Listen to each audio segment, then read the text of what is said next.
Today's topic is to get the string after the occurrence of the given substring. We are going to solve this problem by using a partition method. So first we are going to initialize our string and a substring over here.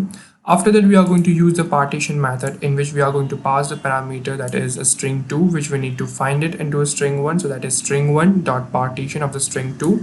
And you might be wondering what this index is all about. The index is all about, since we are going to print it after the occurrences, so that's why we are placing it as a 2.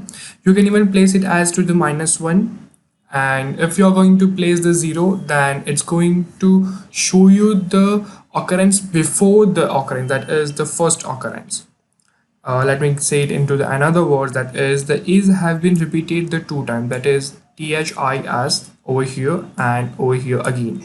So that's why it's going to get partition into the 2 portion, that is the first is the th portion and the another will be after the is portion, which is this one. So we need the second position, that is a string over here. So that's why we are placing the 2. You can even place it as to the -1. If we are going to place the 0, then it's going to get, that is to the string before the occurrences. That is, it will show you an output of the th. After that, we are going to store those values into the string number 3 and we have them as an output.